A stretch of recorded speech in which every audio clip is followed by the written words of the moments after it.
This is Democracy Now!, democracynow.org, The War and Peace Report. I'm Amy Goodman. 5 years ago this week, U.S. Army whistleblower Chelsea Manning was arrested in Kuwait and charged with leaking classified information. Weeks later, WikiLeaks published tens of thousands of internal logs from the war in Afghanistan. It was one of the largest leaks in U.S. military history. Major articles ran in the New York Times and The Guardian, Der Spiegel, and other outlets. Chelsea Manning, then known as Bradley, and Julian Assange soon become household names. While Manning was sentenced to 35 years in jail, Assange has been living for the past 3 years inside Ecuador's embassy in London, where he has political asylum.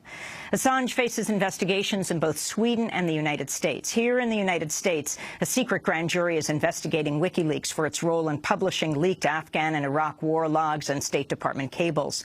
In Sweden, Assange is wanted for questioning on allegations of sexual misconduct, though no charges have ever been filed.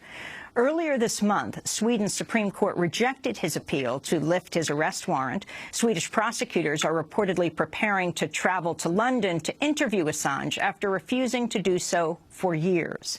On Monday, Democracy Now! Went to London to interview Julian Assange inside the Ecuadorian embassy. When we were inside, British police asked the Ecuadorian embassy to hand over our identification. That's unusual. Local police aren't supposed to ask people for ID entering foreign embassies, so we refused. In part two of our exclusive interview, Julian Assange began by talking about the latest developments in the U.S. case against him.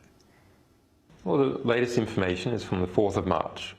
Now, we know, as a result of warrants that were issued to our journalists, Google accounts, that the charges are espionage, conspiracy to commit espionage, the Computer Fraud and Abuse Act, which is computer hacking, conversion, which is theft of government secrets, and general conspiracy. We don't know how many of each one, but we know that these are the charge types. This is what is being used to apply for warrants.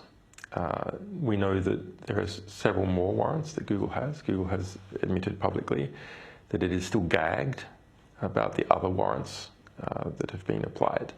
Now, on the 4th of March, there was a case in federal court where EPIC, which is a Electronic Privacy Information Center, NGO based in Washington, D.C., has been litigating to try and see whether the US government is illegally surveilling our supporters. And that case has become unexpectedly important. There are some 500 information requests from the media and us that have been blocked by the US government into what has been happening with WikiLeaks. And they've been blocked under the excuse that to release such information would be to help us resist the prosecution, and that they want to use that in the prosecution, and therefore they can't release it to anyone. Now, the FBI has admitted that they have more than 42,135 pages just in the FBI file. There's the DOJ file, there's the grand jury file, and they're not going to release a single sentence, not a single paragraph. But they have to explain themselves, and in explaining themselves, they've revealed some important things. That the investigation is being run by the DOJ National Security Division, and it's being run by the DOJ Criminal Division, and that there is responsive documents in the DOJ Extradition Unit. So we see the flavour of the prosecution from this, but also many other things. But this is the most recent one from the 4th of March. Now, importantly, we lost that case, or rather EPIC lost that case to get those documents, because the court accepted that to release any information about the WikiLeaks prosecution would affect the WikiLeaks prosecution, that we could use this to defend ourselves. And the argument used is quite incredible. So we argued that the argument used to restrict all information about the pending WikiLeaks prosecution is quite incredible. It is that not only would any information be, if released, assist us, even saying that we're no longer interested in that particular person, we're interested in this one. But that the court doesn't have a right to itself make this determination. So the government says that we need to keep all this information secret about the WikiLeaks investigation. Tens and tens of thousands of pages, not a single sentence can be released because it would help WikiLeaks, it would help me. And then, so we say, and Epic, who's litigating the case, says, well, that's absurd. Surely out of tens of thousands of pages, there's one sentence that can be released under the FOIA.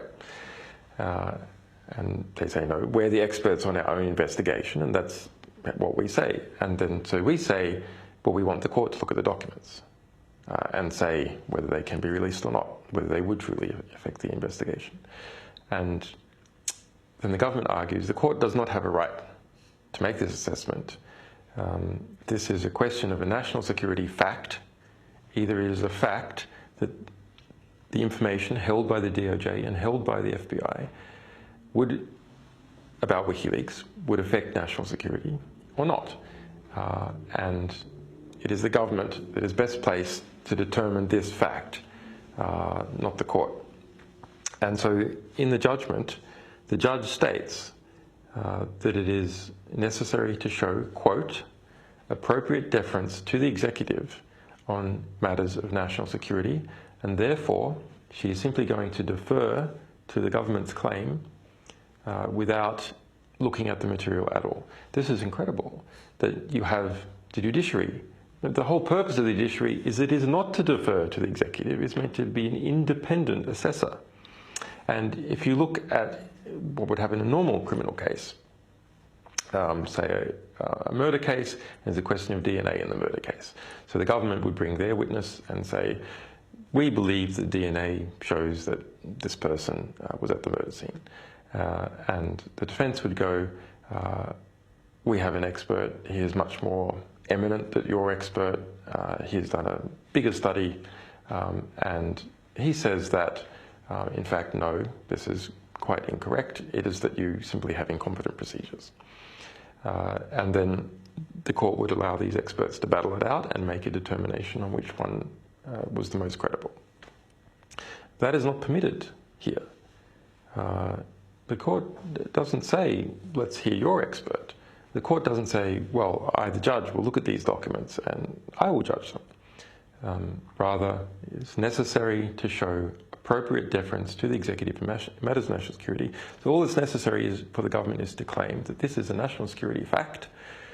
Any information released about WikiLeaks will harm national security. It's investigation to us, it's spying on us, it's spying on our supporters. Any of that information, if it's released, will harm national security and will compromise the pending prosecution of WikiLeaks. So what has happened here at a much more interesting and structural level is a front-loading of the deterrent and penalty phase. You have a classical view of the criminal process and the deterrent process. Someone's accused of something, you charge them with a crime, it goes to trial, you convict them or they're acquitted. Let's say they're convicted, then the sentence is both the penalty and it is the deterrent. Okay. Now what has happened in these whistleblowing cases is that has been flipped. If you look at Thomas Drake, for example, NSA whistleblower, spent 7 years, there was he didn't go to prison at all in the end, and they just plea dealed down to a slap on the wrist. It was the pre-trial process was both the deterrent, the general deterrent, and it was the penalty.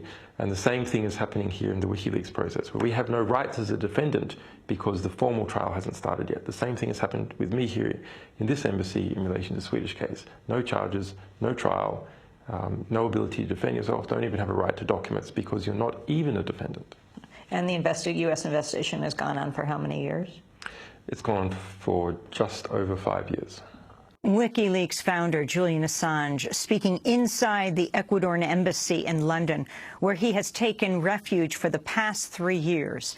Coming up, Julian Assange will speak about the new IC Watch database, which culls personal details from LinkedIn publicly posted by former members of U.S. intelligence community. You'll also hear the inside story about why it's believed the U.S. forced down the plane of Bolivian President Evo Morales in 2013 during the hunt for Edward Snowden. You may be surprised. Stay with us.